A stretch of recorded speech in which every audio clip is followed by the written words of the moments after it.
morning everyone.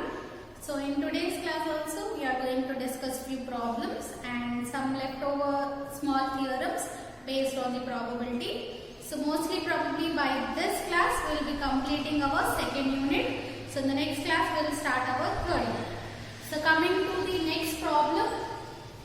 So let A and B be the two events such that the values, the different probabilities of two events, that is P of A equals to 3 by 4 and P of B is equals to 5 by 8. Then we need to prove that our first bit is P of A union B is greater than or equals to 3 by 4. The second bit is P of A intersection B lies between 3 by 8 and 5 by 8. So to prove this theorem, so first what is given in the question? Given that P of A is equals to 3 by 4 and P of B is equals to 5 by 8. So coming to the first bit, we need to prove.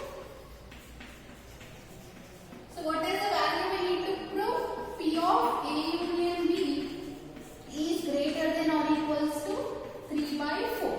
So from the question, what is 3 by 4? It is nothing but P of A. So we need to prove indirectly P of A union B is greater than or equals to the P of A value. And so generally we know that. So here A union B is an event and one more event we need to prove in terms of A only. That is 3 by 4 is nothing but P of A. So we know that the event A will be always the subset of A union B. So what is A union B? It is a combination of the A values and also the B values. Union means A plus B kind of thing. What is A? It is a subset of A union B. So few values of A union B will be in the event A. So always A will be subset of A union B. So this implies that A is less than or equals to A union B. So whenever A is the subset of A union B, obviously A will be less than or equals to A union B. If we consider the probabilities, P of A will be less than or equals to P of A union B. Now substitute the given value. What is P of A given in the question? 3 by 4. So substitute it. 3 by 4 is less than or equals to P of A union B. So if you write it in a reverse order, you will be getting P of A union B is greater than or equals to 3 by 4. So this is the equation we need to, we have done. That is P of A union B is greater than or equals to 3 by 4, hence 2. So this is our first one. So since we need to show A union B is greater than or equals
P of A intersection B is less than or equals to P of B is 5 by 8. So now we got our upper limit value, that is 5 by 8.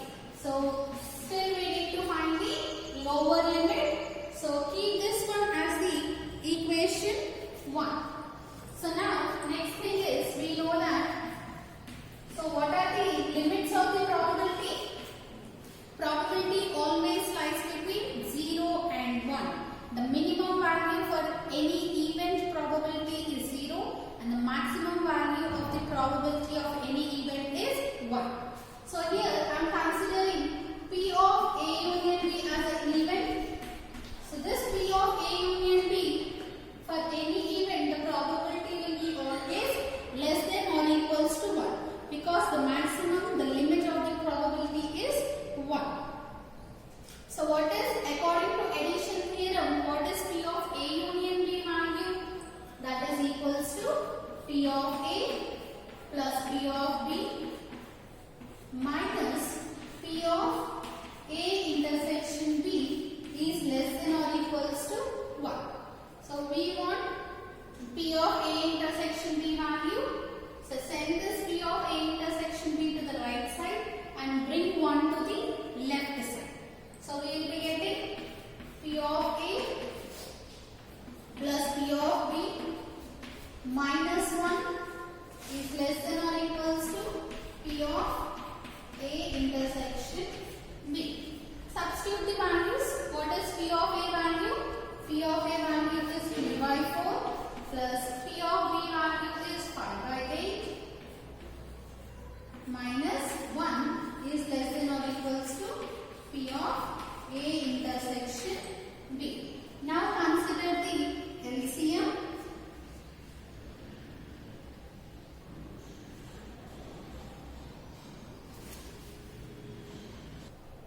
So what is the LCM? 8 is the LCM. So here 3 into 2, 3 2s are 6, 6 plus 5, 11, 11 minus 8 is 3. So you will be getting 3 by 8 is less than or equals to P of A intersection B. Now we got our lower limit also. So keep it as equation 2. So from 1 and 2, from 1 and 2, what will be getting? So from equation 2 we can write 3 by 8 is less than or equals to P of A intersection B. From equation 2, this A intersection B is less than or equals to 5 by 8. Hence true. So in this way, if you have any probabilities, by observing them we can find the limits of the probabilities from the given values. So main thing is you need to read and understand the question carefully. Now we'll continue with our next problem. Now the next question, question number 20. So 20th question is, a box contains 6 red, 4 white and 5 black balls. So it is a different question from compared to the others. So read the question carefully. A person draws 4 balls. So similarly to the previous questions, but the conditions you need to understand. A person draws 4 balls at random. So 4 balls are picked out of all the balls. So find the probability that there is at least 1 ball of each color.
1 red, comma 1 white.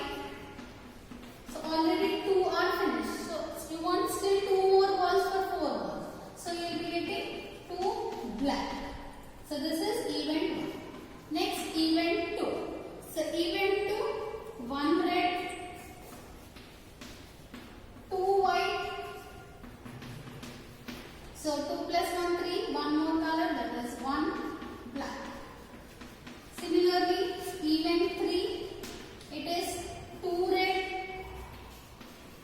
1 white and 1 black.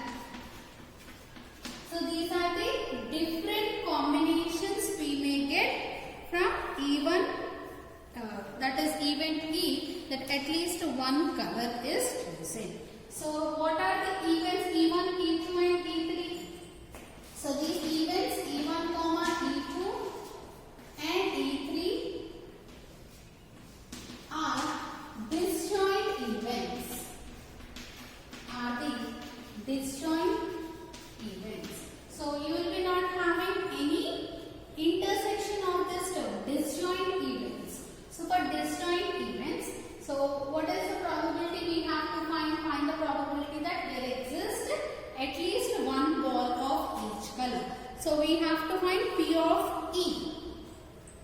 This is our event, right? We have to find probability of the event E, that is drawing 4 balls of each color. So P of E is equals to nothing but this E is the combination of the 3 disjoint events.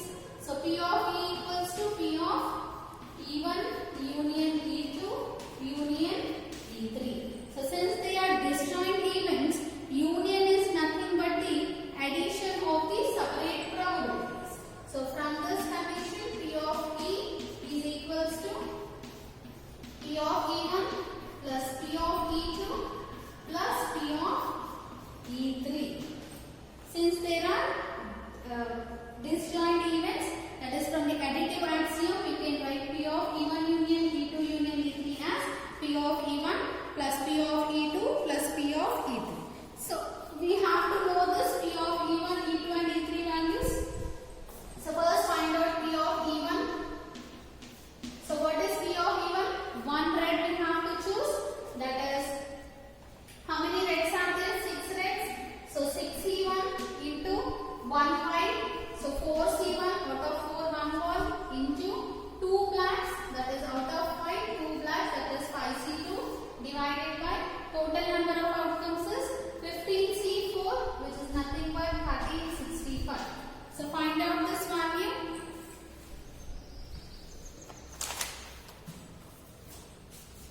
6C1 is 6 into 4C1 is 4 into 5C2. You will be getting 240. 240 divided by 1365.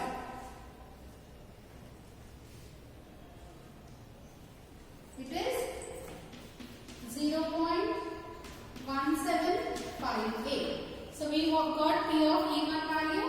Next, similarly find out P of E2, which is equals to 1 red ball here also. So 6C1 into 2 white balls.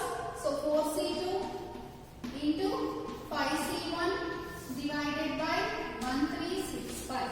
So 6C1 is 6 into 5C1 is also 5. 6 into 5 into 4C2.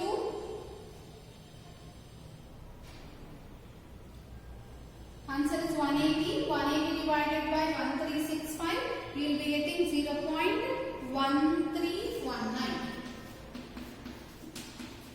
Now similarly find out P of E3 value.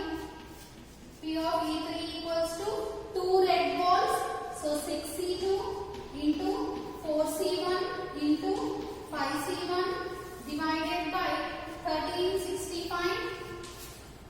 Find out the values. 6C2 is 15 into 4C1 is 4 into 5. That is equals to 300. 300 divided by 1365 is 0.2198. Now we got all the required probabilities. So substitute P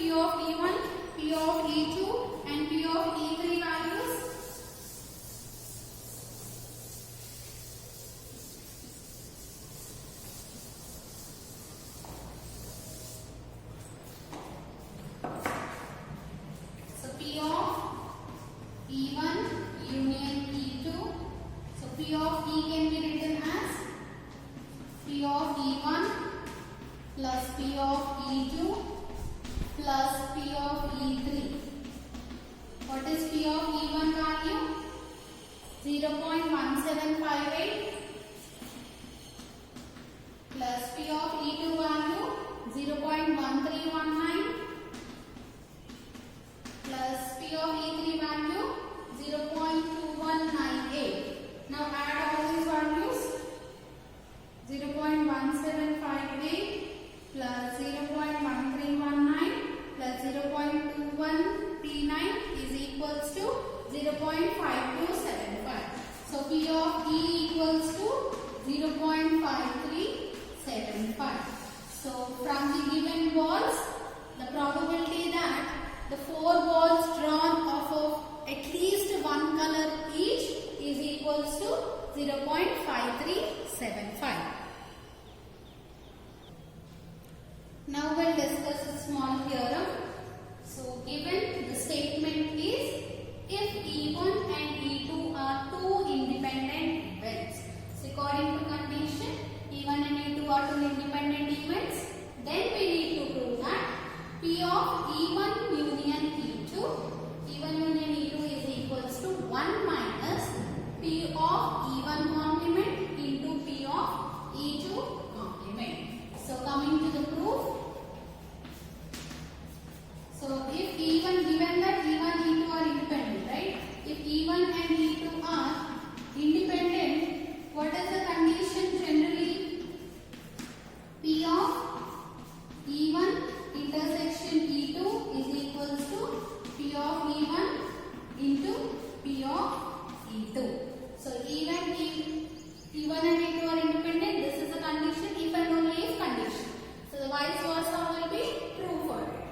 So what we need to prove? We need to prove P of E1 union E2 is equals to 1 minus P of E1 complement into P of E2 complement.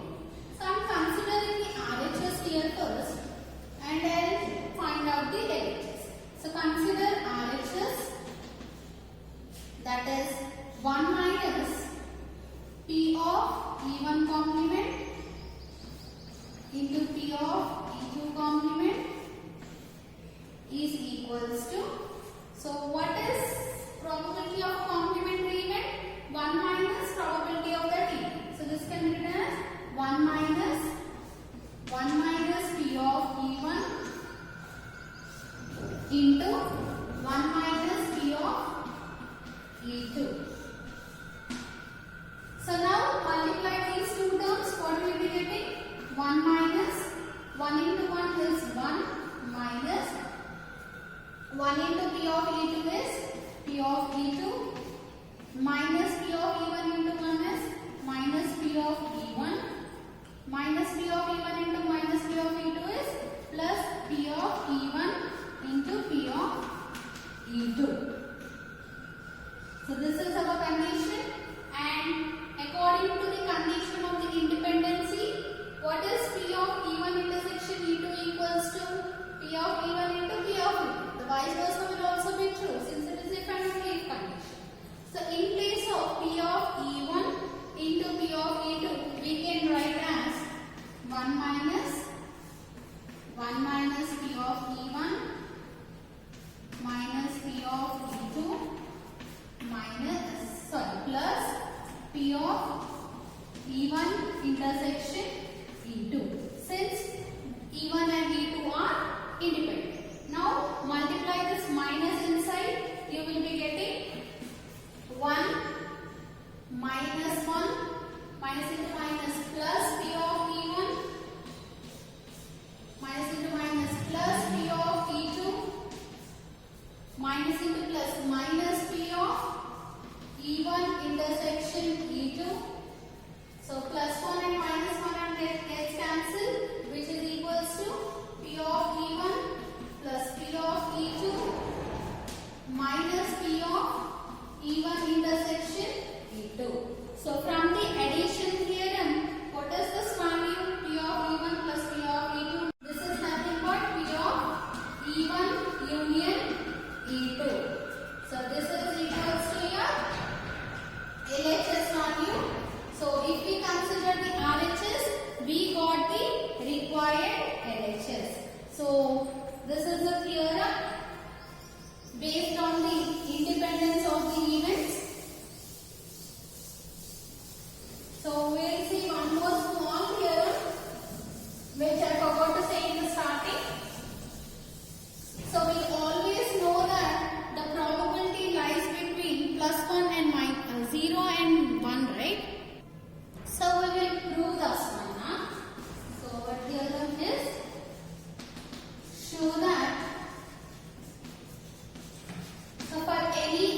0 less than or equals to P of A less than or equals to 1.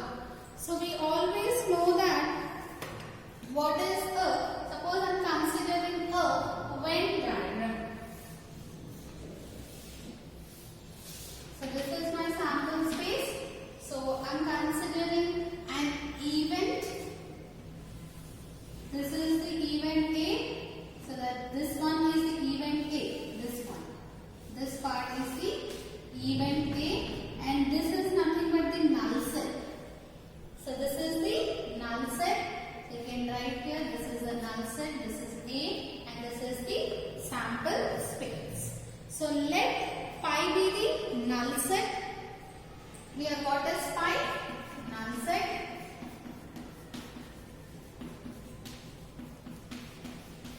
So if you observe from the Venn diagram, this null set is the subset of A, and this A is the subset of the sample space. Or you can, without the Venn diagram also, we know that null set means the empty values, which is a subset of the A, event A, so which is the subset of the sample space. So obviously this null set is less than or equals to A, less than or equals to the sample space. Now consider the probabilities. Probability of a null set less than or equals to probability of event A less than or equals to probability of S. So probability of a null set, that is uncertainty, is always equals to 0. The impossible event, the probability of impossible event, we have done the theorem also. P of pi set is equals to 0 less than or equals to P of A, and according to the certainty, P of S, that is probability of a sample space, is always 1. So hence the probability lies between 0 and 1. So by this we have completed all the theorems and also the maximum number of problems I have tried to cover. So even if there are slight changes in the questions, you will not get the exact questions in the textbook or the notes what I have provided. You will not get exact questions. The probability questions always will be related to your analytical thinking and your mind power. So main thing is you need to know the concepts in the probability. First learn all the definitions in the probability. Then learn the small theorems in the probability. What are the properties of the probability? Then the conditional probability, independence of the events. What are the conditions for the independence? Pairwise or mutually independent. The different conditions you need to learn. Next is learn the addition theorem, Boole's inequality, Bayes theorem, so multiplication theorem. Based on these theorems, the conditional probabilities, based on the independence of attributes and the concepts of the probabilities and the events. So if you remember all these, you can understand the question. Main thing is you have to read the question and make it understandable to you. So if you read the question and understand, you can make the question in a better way. You can understand. You can give the solutions. So maximum number of problems we have covered. So all the varieties of problem I have covered in all the videos. So by this lecture we have completed our unit 2. So in the next class we will be starting our unit 3.